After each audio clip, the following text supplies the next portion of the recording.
the silent intruder. There is a parasite living in your head. It is not biological. It is not a virus. It is something far more elusive, yet it controls the vast majority of your life. It dictates your moods. It decides your limitations. It sabotages your relationships before they even begin. And the most terrifying part, you believe this parasite is you. Right now, as you listen to my voice, there is a secondary track playing in your mind. A constant rushing stream of commentary. It is judging the quality of the audio. It is wondering how long this video is. It is remembering a conversation from yesterday. It is worrying about a bill due next week. For your entire existence, you have operated under a single catastrophic assumption. You assume that because these thoughts are appearing in your head, you are the one creating them. You assume that the voice speaking internally is your voice.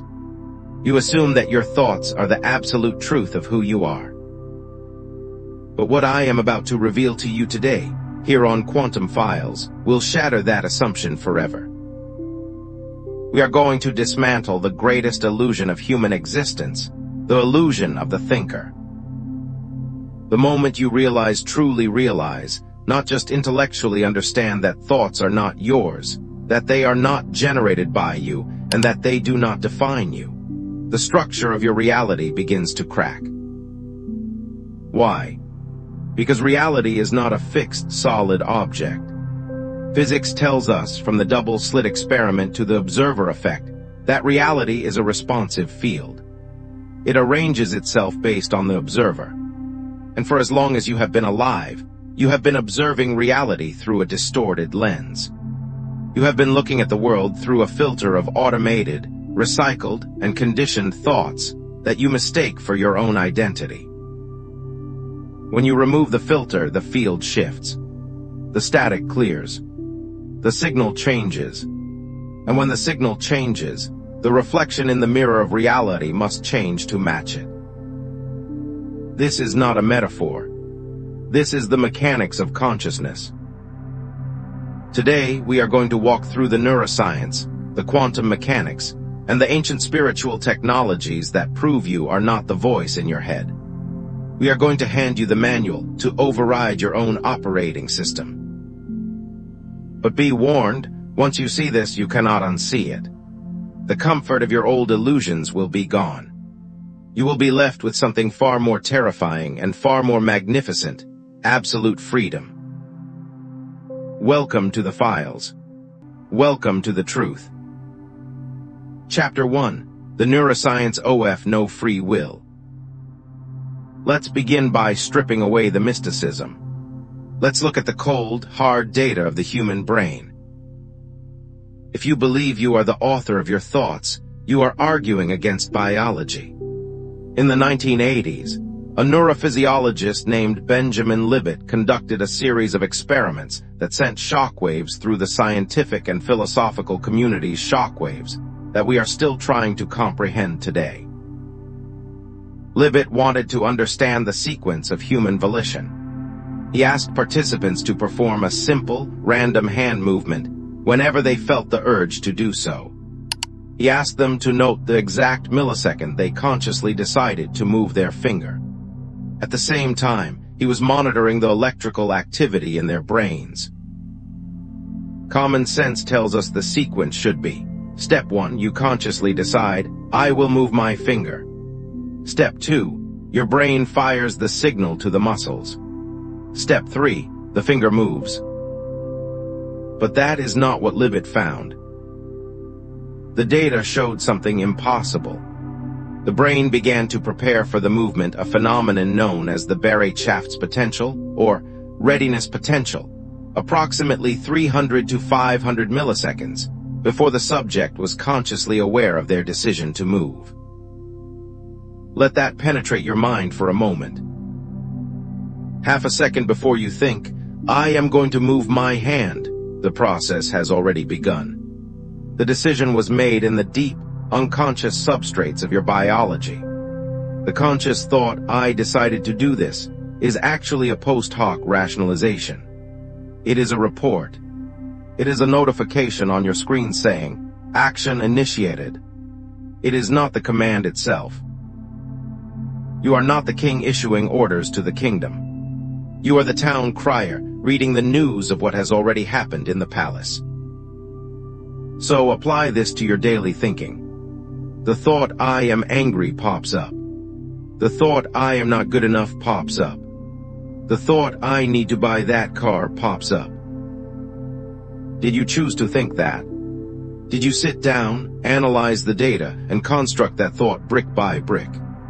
Or did it arrive, fully formed, pushed into your awareness by neural processes that you have zero access to and zero control over? Neuroscience suggests the latter. We are receiving thoughts, not generating them. When you identify with these thoughts, when you say, "I am thinking this," you are claiming ownership of a package that was delivered to your doorstep by a stranger. You open the box, see fear inside, and say, "This is my fear, I made this." No, you didn't. You just received it. This misunderstanding is the root of all suffering. Because when you believe you are the author of the noise, you feel responsible for it.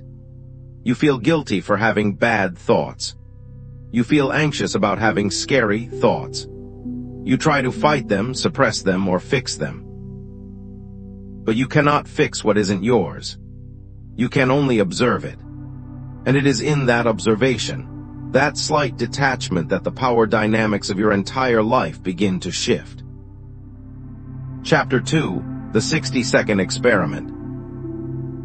I don't want you to just believe me. Quantum Files is not about blind faith. It is about experiential verification. We are going to perform an experiment right now, in real time. I am going to challenge you to do something that sounds incredibly simple. I want you to stop thinking. For the next 60 seconds, your goal is absolute mental silence. No planning. No remembering.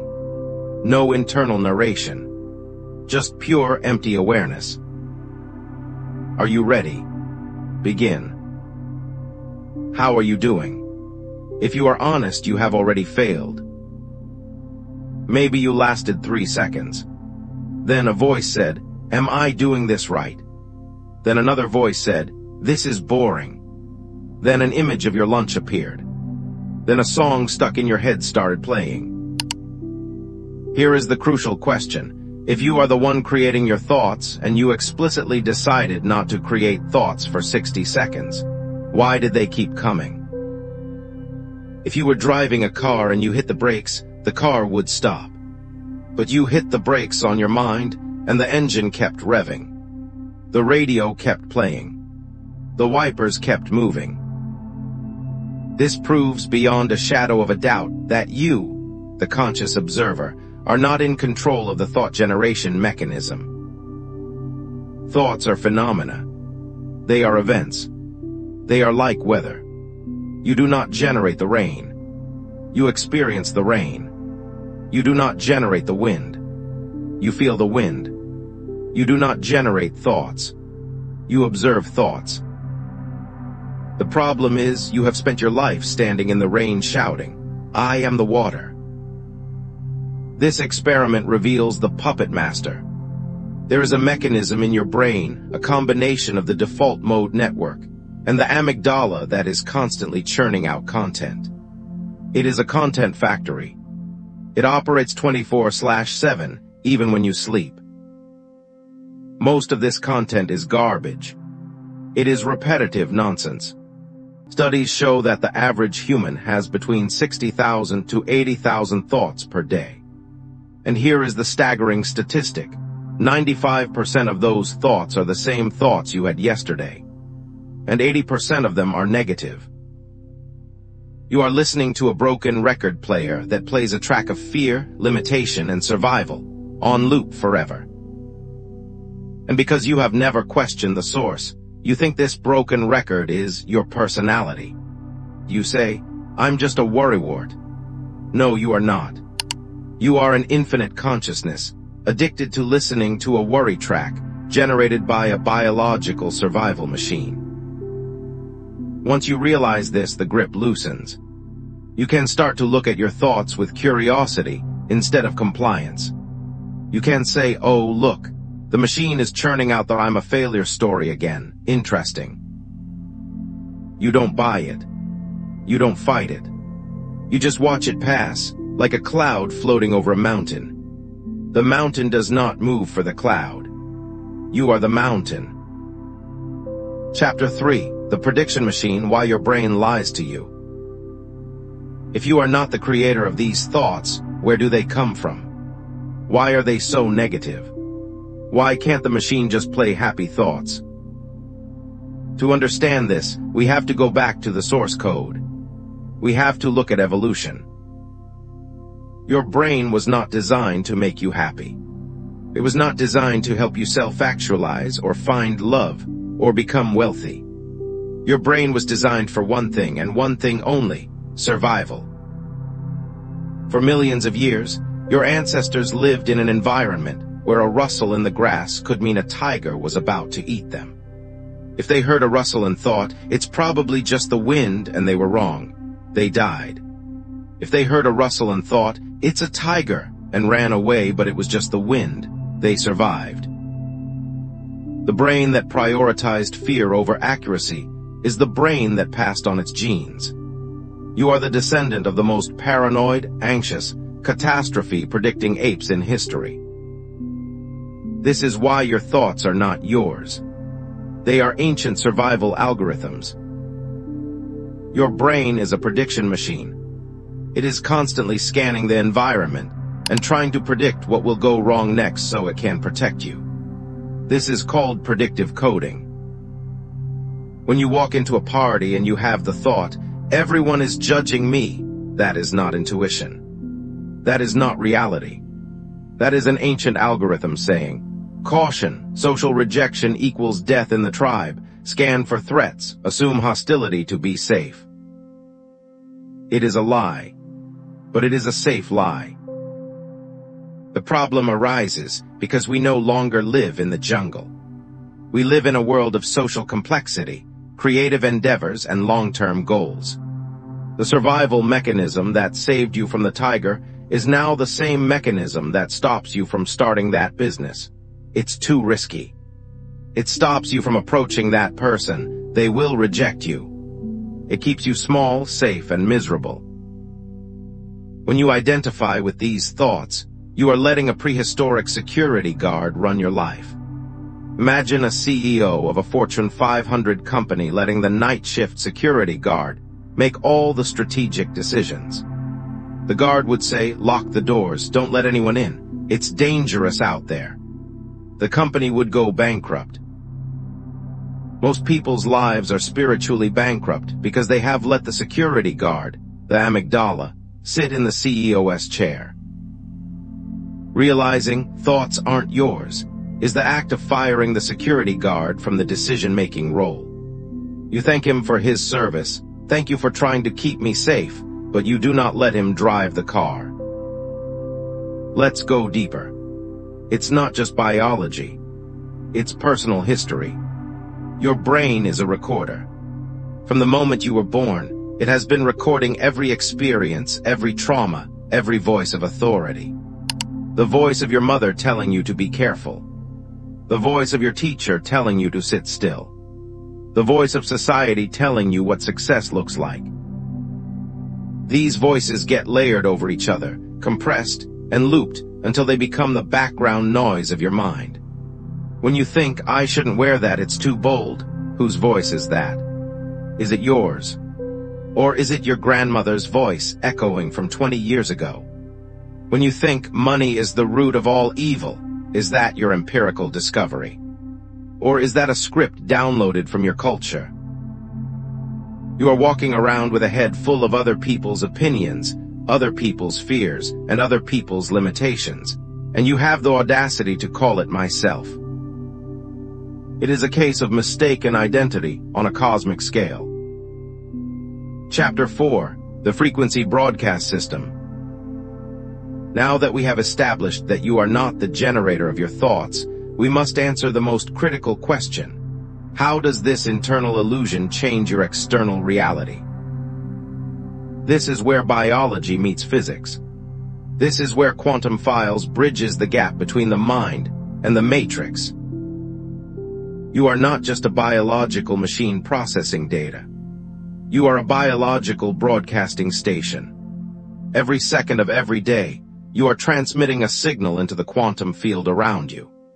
And the quality of that signal determines the quality of the life you experience. For years, we believed the brain was the commander. But the Institute of HeartMath, a pioneer in researching the physiology of stress and emotion, has discovered something that rewrites the textbooks. They found that the heart generates an electromagnetic field that is approximately 5,000 times stronger magnetically than the brain. This field extends 8 to 10 feet outside your physical body. It can be measured by sensitive magnetometers. It is not a metaphor, it is physics.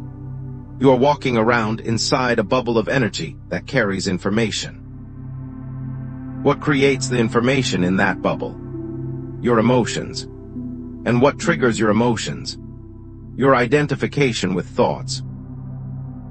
Here is the mechanism of the trap.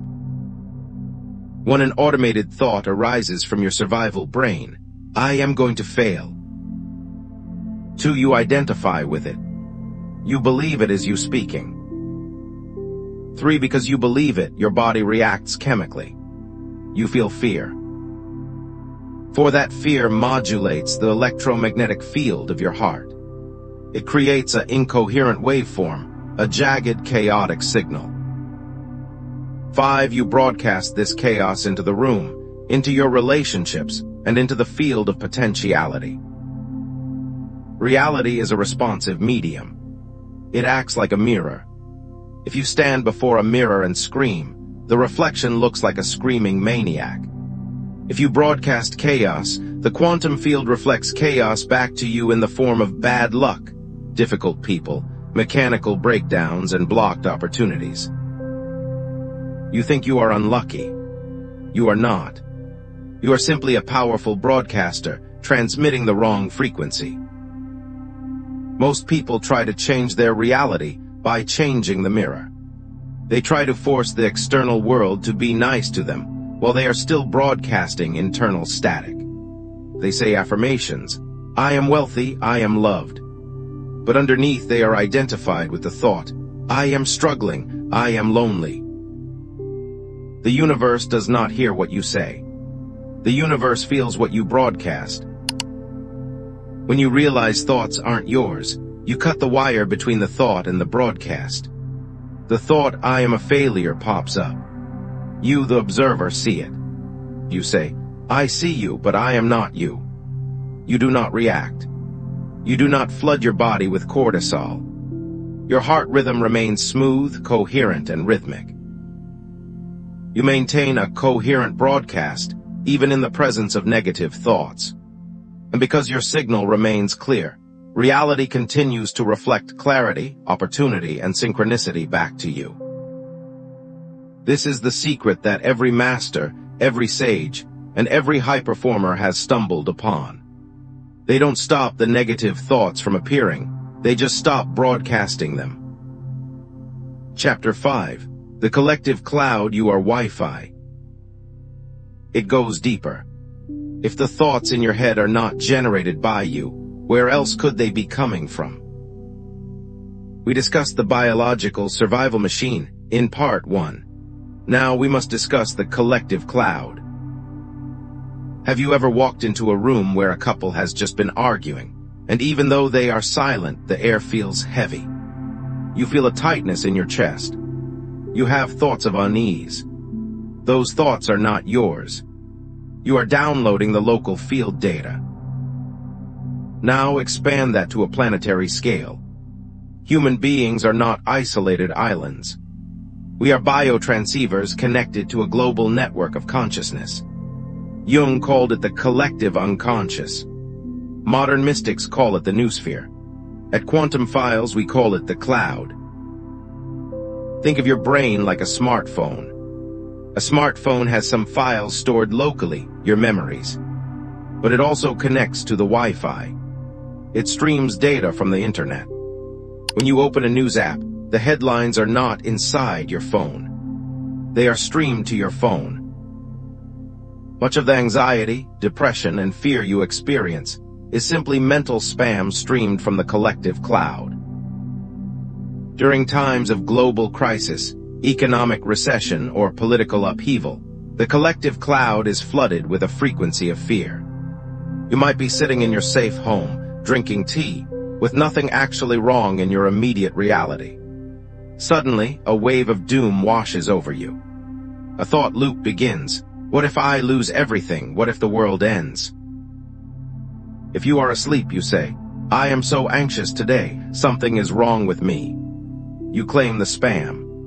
You download the virus. You integrate it into your operating system. But if you are awake, if you have realized thoughts aren't yours, you say, the collective is anxious today. I am detecting a high volume of fear data in the atmosphere. You observe it. You do not claim it. And because you do not claim it, you do not suffer from it. Here is the terrifying truth. You have likely spent 70% of your life processing other people's trauma, society's conditioning, and the world's collective fear, thinking it was your own personal inadequacy. You have been carrying the weight of the world in your mind. Put it down. It was never yours to carry. Practical protocol. The source distinction for the next week. Whenever a heavy thought or emotion hits you out of nowhere, ask this question. Is this mine, or is this the field? If there is no direct, immediate cause in your physical environment, e.g., a tiger chasing you, there is a 90% chance it is field data. Label it. This is field data. Visualize it passing through you like wind through a screen door. Do not close the door. Do not trap the wind. Let it pass. When you stop processing the collective's garbage, your energy levels will skyrocket. Your clarity will return. You will be free to think your own thoughts of creativity, inspiration, and vision. Chapter 6. The Reality Response Mechanism, RAS. We have looked at the energy, HeartMath, and the source collective. Now let's look at the filter. How does your brain physically alter reality based on your identification with thoughts? Meet the reticular activating system, RAS. This is a bundle of nerves at the base of your brainstem. It is the bouncer of your consciousness. Your senses are bombarded with approximately 11 million bits of data per second. 11 million. Your conscious mind can only process about 40 to 50 bits per second. That means 99.9999% of reality is deleted from your awareness before you even see it. Who decides what gets in? Who decides which 40 bits you see? The RAS decides. And how does the RAS know what to look for? It looks for whatever you are identified with. This is the biological mechanism of the law of attraction. It's not magic, it's filtering. If you identify with the thought, people are untrustworthy, you have given your RAS a command. Filter for betrayal, filter for lies, filter for danger. You walk down the street. A stranger smiles at you. RAS deletes this, irrelevant. A bird sings. RAS deletes this, irrelevant. A person looks at you with a frown. RAS highlights this, match found. You arrive at work and think, see, I knew people were mean. You are living in a self-constructed tunnel reality. You are blind to the love, the opportunity, and the kindness that exists right next to the mean person, because your filter blocked it out. When you realize thoughts aren't yours, you reset the RAS. The thought, I have no opportunities, arises. You disconnect from it. You do not accept it as a command. You replace it with a question from the observer. I wonder what opportunities are available to me right now. Suddenly, the bouncer changes the guest list. Your RAS starts scanning for opportunity. You notice a help wanted sign you walk past for a month. You hear a snippet of conversation that gives you a business idea. You see a solution to a problem that seemed impossible yesterday. The reality didn't change. The opportunities were always there. They were sitting in the 11 million bits of data you were deleting. You were blind because you were wearing glasses made of old, limiting thoughts. Take off the glasses. The moment you realize that limitation is just a thought, not a fact, you take off the glasses. And for the first time in your life, you see reality as it actually is, an infinite field of potential waiting for you to engage with it. Chapter 7. The Echo Chamber OF Time. There is a delay mechanism in reality that traps almost everyone. You need to understand this, or you will give up before the shift happens. We live in a time-space reality.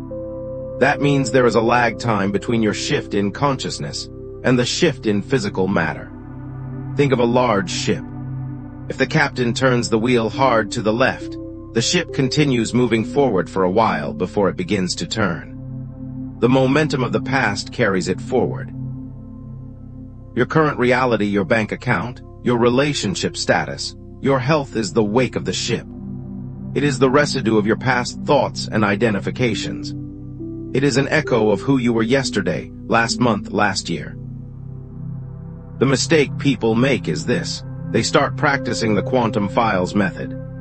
They detach from their thoughts. They find peace. But they look at their bank account and it is still empty. They look at their partner and they are still arguing. The survival brain screams, "See, it's not working, this is fake, go back to worrying."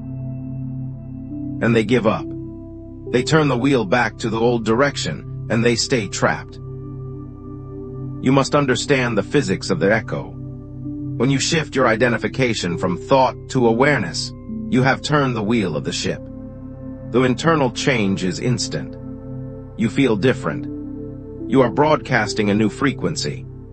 But the physical reality takes time to rearrange itself. You must ignore the current reality for a brief period. You must look at your empty bank account and say, "This is the old echo. This is the past dead star still shining. My new frequency is already creating the new reality, it just hasn't arrived in the visible spectrum yet."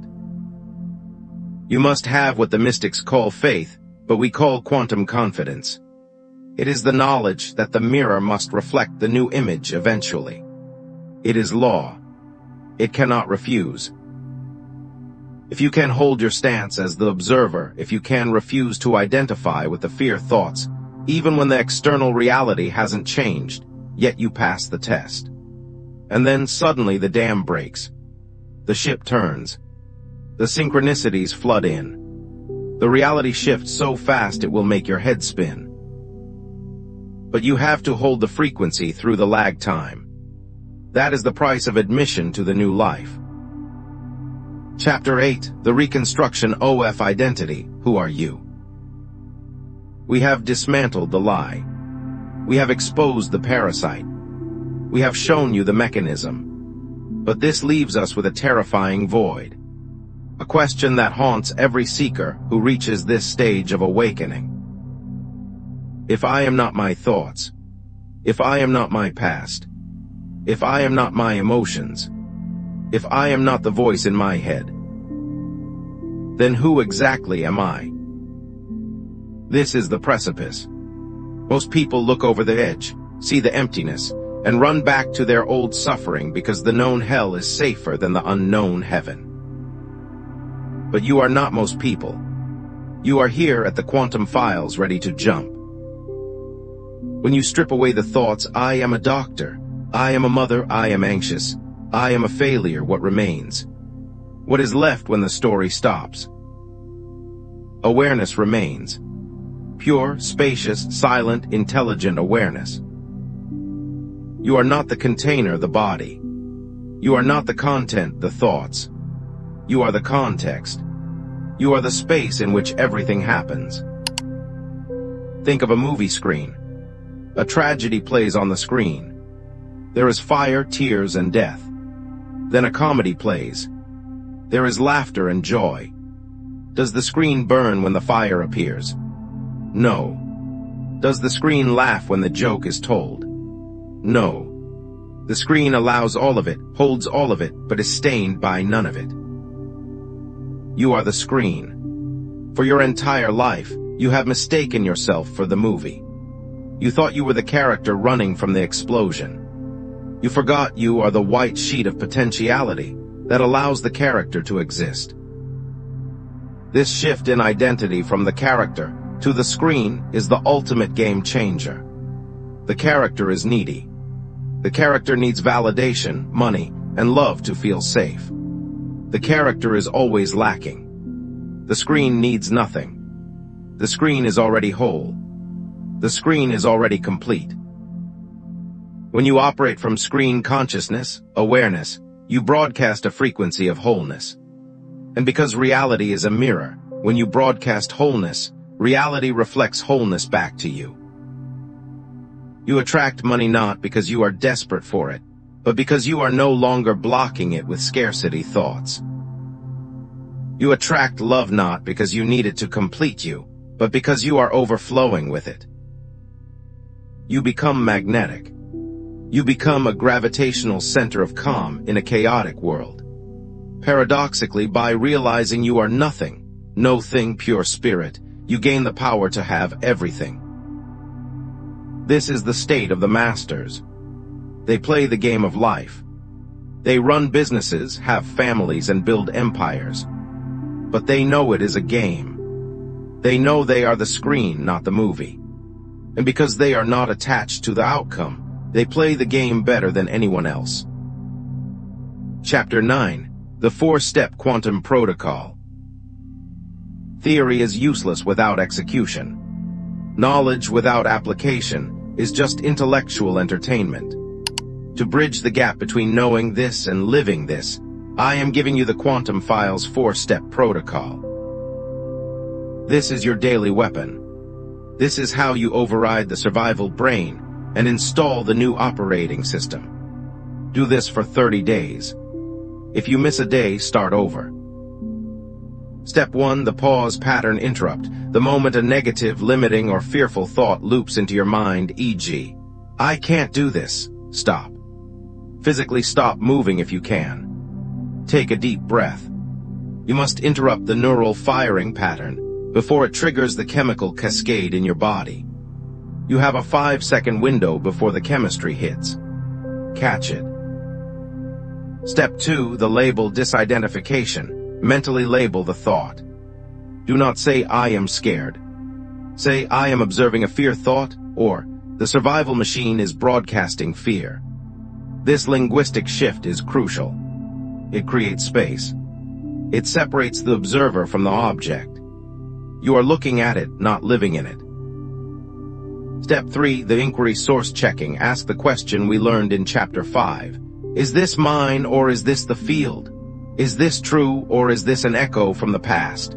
99% of the time, the answer destroys the thought's credibility. You expose it as a lie. It loses its power immediately.